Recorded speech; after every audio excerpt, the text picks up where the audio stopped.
Namaste Bharat, welcome Zubin Bilimoria ji from California, Los Angeles.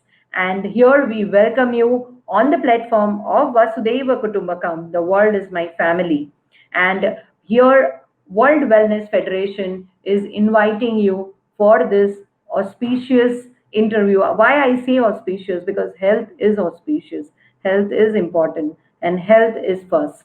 So, welcome Zubin Bilimoria ji on the platform of Namaste Bharat. And I would like to, yeah, please. Namaste, and thank you very much for inviting me. It's a great privilege to be among such great speakers, as I have seen in the list of Yes. the Vasudeva Kutumbakam show. Yes.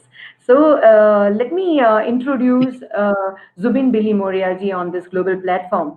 So Zubin Bilimoria ji is completely devoted for the health without medicine. He is helping people with complete abundance. And Zubin is a founder of Sukham, a blissful life. And he's practicing Ayurveda and anti-aging, restoring Ayurveda with the nutrition, wellness, and empowering humankind with the health. So amazing, Zubinji, and he has been completely, dedicated to Ayurveda and the medicine-free life for the people in California. So we are very proud of you, Zubinji, that you are taking our Indian values to international level and helping people to have a medicine-free life and a healthy life. So we welcome you, Zubinji, on Namaste Bharat. So, Thank you. so, Bharat और Singapore में रहने वाले सारे भारतीयों को मेरा नमस्कार. So I would like to ask you and start with the question that what would you say about the transition of global health in COVID 2019? Well, Dr. Desai, it is a very good question. As we know, the transition of global health is following the transition of the process of globalization as has been happening, especially over the last 20 years, right? We have seen that just like, with companies like Amazon, there is the globalization of what used to be called supply chain management, right? Uh, Health has also become global in that nature. More importantly than health, unfortunately, disease has become more global in nature because our Absolutely. world is a lot more connected. It doesn't take too long for pathogens, for imbalances, for issues that arise in one part of the globe to reach another part of the globe very, very rapidly. So, Absolutely. whilst the movement of better health, all right, and modalities of health seem to move slower because of the disparities in wealth and social income, as well as in social cultural, socio-cultural aspects of different countries. There's no doubt about it that today mankind is faced as a singular species. We are facing the challenge of a global level of epidemics that we are probably not ready to fight, probably not ready to take on, because these microorganisms that are the cause of these epidemics, right, are not necessarily going to differentiate between whether you are in India, whether you're in Africa, or whether you are in the United States. And in one way, the silver lining that it has brought is it has made the richer, more prosperous nations who were so far rather sterile in terms of, or rather protected in terms of their exposure, to become more aware that it doesn't take very long for these epidemics to move from the shores of continents and reach the richer Yes. nations, right? Which means then that it is forcing us as a species to look upon mankind as a race across the globe, which, 40 years back when I was in schooling and we learned Vasudeva Kutumbakam, that the whole human race is one family, right? Yes. One would never have imagined its repercussions in today's modern world and what its imperative and what its gravitas is, correct? So, uh, what has happened now is because of this type of pandemic situation, it has forced us, or I think it should force us, to look upon global health as a singular factor where everybody contributes and comes together to take care of mankind, of humankind, Absolutely. wherever it might be, irrespective of the social structures of poverty and abundance. I think that Absolutely. is the biggest change today in global health compared to what it was even 20 years ago. So richers or poors, they don't see any differentiate. They are not differentiating any way any kind of virus or any kind of bacteria. So we Right. have to have a peace with the environment now, and we have to learn to Absolutely. get along with it. So furthermore, I would like to ask you, Zubin, that you are in US and you have been seeing into this industry since long, last past 20 years, if I could see. And what is actually the COVID-19 as per your expertise? What you have been practicing, and now in COVID-19, how your mind has said, okay, yes, this is COVID-19. Well, I must confess that, in all humility, that I'm a rather small person in the field of Ayurveda, and there are amazing Vaidyas out there, Yes. people with six times my experience and my knowledge. That said, I think that one of the advantages that I get is having transferred from a different field into this field of Ayurvedic medicine, and also having seen the world and seen different concepts and modalities of medicine like homeopathy, Ayurveda, Unani, Yes. as well as the Western, mainstream Western medicine, right? And I think from an Ayurvedic perspective, however, Ayurveda has a very broad foundational base. And Ayurveda looks at every disease. In fact, it looks at health and at human existence as a microcosm of the universe. So, from an Ayurvedic perspective, to be a little more technical, it would be considered that COVID is a pandemic that comes from the contamination of two of nature's important mahabhutas, okay, Mahabharata. ether and air, the akash and vayu. All right, ether and air, the two primary primordial elements out of the five that form nature, are being contaminated.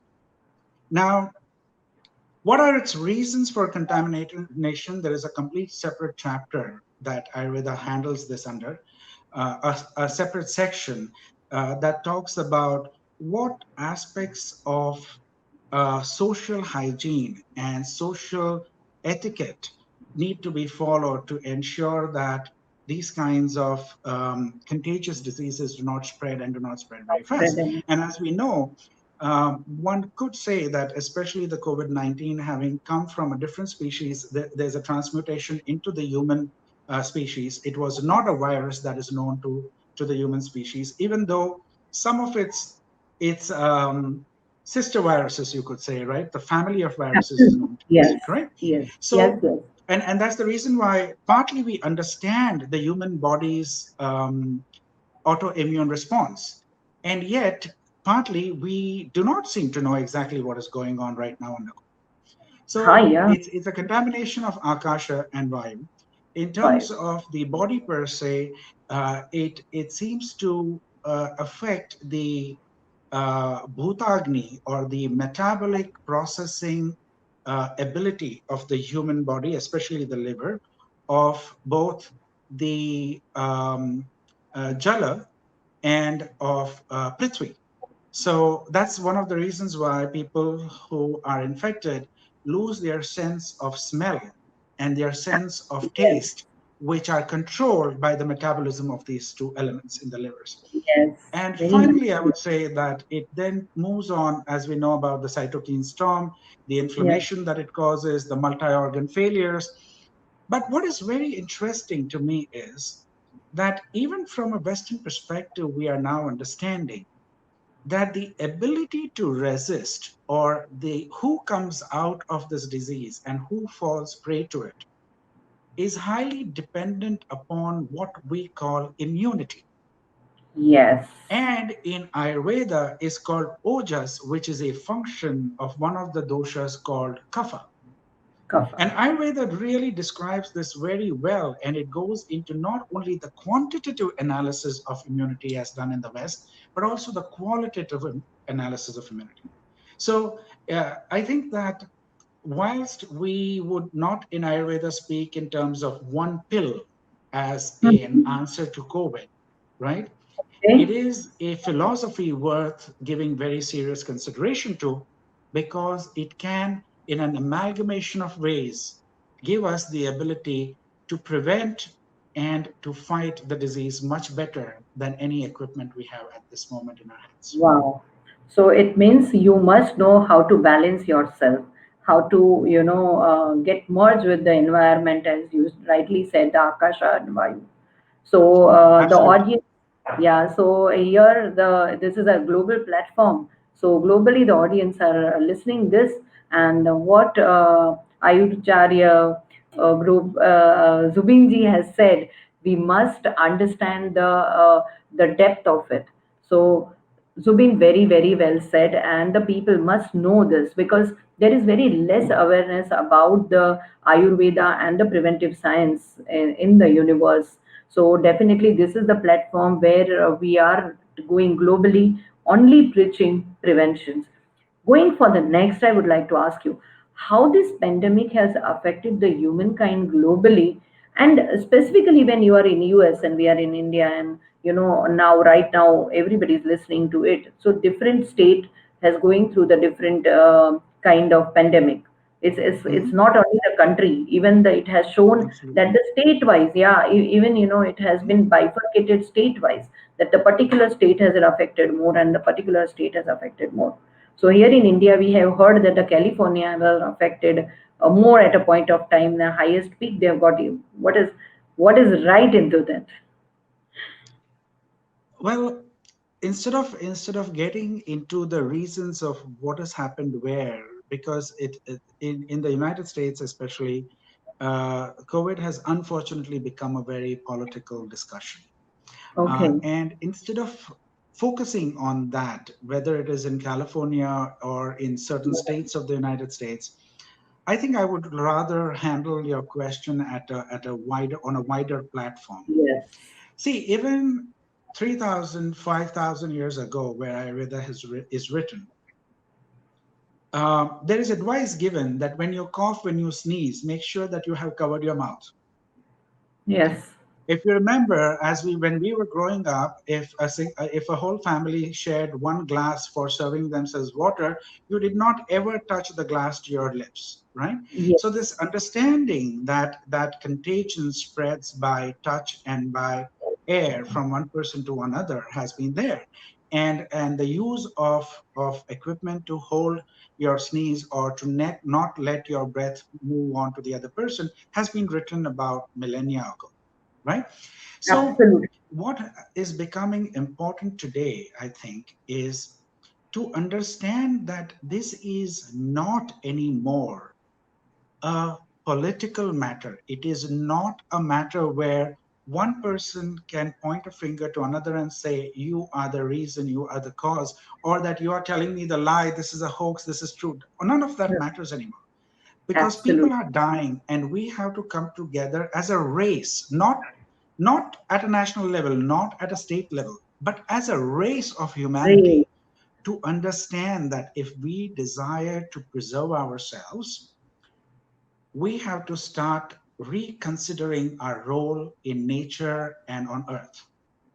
Are we Absolutely. here to suck every resource that we can get to our advantage for the temporary monetary gains of finances and stocks and shares, and how much we own, when frankly in less than a century each of us is going to die? Or Die. do we wish to manage earth as as a dharohar, as we would call in India, right? As a responsibility where we take enough and a little more, maybe, as the Only. Gujaratis call it, sawa ghano, right, than what you Savadri. have, and Yeah. yet leave sufficient for the rest and for the world. Because the world has to survive, and with 8 billion people, the earth will keep continuing to rotate, right? Okay. But the human species may not. So Yeah. sometimes I get these questions, so what do we do at a personal level, right? At a personal level, maintain your immunity by waking up early in the mornings, by going to bed in time, by living a life of moderation with limitations, structure. There's no need to not enjoy your life and to restrict yourself. But at the same time, even enjoyment, even the fulfillment of our passions, right, has to Absolutely. be within moderation. Because Absolutely. the reason why we need good health, Ayurveda says, is dharmartha kama mokshanam arogyam moolam uttamam, right? You Wow. need Yes. great health to fulfill the four pillars of your life: dharma, artha, kama, and moksha. Fair enough. Dharmartha. It The Vedic concept has never been of scoffing at either the kama or artha. It says no, you need to fulfill your desires, because without that, you are never going to achieve moksha. You have to live your life to your fullest, but you have to always live it with the foundation through and through of dharma. Yes. And that's the reason why dharma forms such a dharma, or for those who do not know the word, it is the role of righteousness, the role of being honest, Right. decent, compassionate, considerate, right, and Yes. fair in life. That is what Absolutely. dharma is. And what is the purpose with which you are going to live your life? Dedicating yourself to a purpose. Once you do that, you see that all of these other items fall in place very automatically, Automatically. right? Yes. When you have respect, not just for your life and your families, but respect for every other individual and every other living life form that breathes, you automatically feel the burden and the sense of responsibility of what it means to be the most intelligent species on planet Earth. That is Yes, what we Subin. need to think of. So I would like that this is we should take an opportunity actually. That here in global platform, what would you say that the general lifestyle the people should follow from morning to night in a very short form, in a quick, yeah, Like I said, first and foremost, if we want a good society, right, a healthy society can be only formed by healthy individuals. And Ayurveda gives some very simple principles. I elaborated the more conceptual approach, but in a day to day principle, right? Point one: wake up before or at sunrise. Go to yeah, bed latest maybe by around 10, 10:15 in the night for modern life. Unless you're running a farm, in which case you're waking up at 4:30 and you're sleeping at 8 o'clock. Ayurveda actually recommends that we should be up within two muhurtas, which is the Brahma Muhurta before sunrise, which is approximately 1.5 hours, right? okay, Have your morning ablutions, have your shower, have your warm bath, do some meditation every day, right? Whether it is in the form of yoga, whether it is in the form of meditation, whether it is bhakti, whether it is reading, whether it is prayer and going to church or temple, does not matter. But those are the few moments in modern life when we get to connect with ourselves and ask the question, who am I and what am I doing? Because that is the final purpose of life. that's Okay. true. That's true. Beyond that, live life with a purpose. I think that is the most important. If there's anything that I have learned in my life, having moved from a very rich, well to do corporate sector to Ayurveda and serving people, is that it is imperative to search for the purpose of your life and what it is you believe you're here to do. What is it that gives you the most utmost satisfaction? Absolutely. Eat as per your Agni, eat to your fire. Don't overeat, don't overdrink, don't overdo anything. Even upvas, which is fasting, I see very often in the West, people overdo. America especially Yeah. excels at going swinging in pendulums. It's either one end or the other end. So you see extreme obesity and extreme levels of food intake on the one end. And then there are people who fast for no particular reason in ways that are not conducive to their health. None of it is good, right? Oh, Live your yes. life in moderation based upon the stages of your life. When you are meant to study, study. When you're meant to work, work. When you're meant to Yeah. be Mm. in your family life, be in your family life, right? And through all of this, ensure that you live your life with some amount of charity, compassion, give some amount of time to others, not just you and your family. Yes. Exercise regularly. Do not over exercise either. Exercise Yeah. regularly. So, moderation That's in food, very important. moderation of exercise, moderation of emotion is also important, right? And Yes. make sure that after about 8:30, switch off your cell phone and do not look at the cell phone light and start reading. I still believe that even in modern times, the best thing to do in the evenings is to listen to music and to read a book, right? Yes. Beside that, there are things about dinacharya and riticharya, which is a much longer subject. But live Okay. by the season, live by the time of day. Your lunch should be the heaviest meal. The dinner should be medium. The breakfast should be light. Eat as per your appetite. And Yeah. look at yourself. You know, Yeah. listen to your body. If your body Yes. is telling you, don't do this, you should not Don't do it. do it. And I think Yeah. with Don't those do it. simple principles, you can live a very healthy life. So your conscious is always knocking your door of your conscious that please don't have it. So please listen to it and just see Absolutely. those knocks. Yeah. So Absolutely. very, very, very well said. Very, very well said, Zubin. So I think my audience is gonna really have a benefit of this question answers what we are doing it. One more and a very important question that how can we spread this awareness of our ancient real asset of prevention, Ayurveda, naturopathy, Unani. There are, as you rightly said, that we have in Ayush under this all. So people still, the in COVID-19 also, the people are taking it like, कि कुछ भी P low, काढ़ा बना दिया, P लिया, ये बना दिया, वो कर दिया. So, they are taking very lightly the prevention as a subject. And the whole purpose of taking this Namaste Bharat on this platform, that the audience must understand that prevention is scientific. So please, Of course. like Zubin, we would like to know from you what are the awareness measure we can use and cumulatively we can put this effort. Okay. So, um, fascinatingly, India still maintains even this, making a kada at home because people are seeking answers and Yes, um, there is fear, right? There is fear, the social, economic brunt that all societies are taking, especially the poorer sections of society, is unforeseen in the last 50 years. Probably global world wars were the only thing that have affected yes, economies and brought countries to a standstill to this way.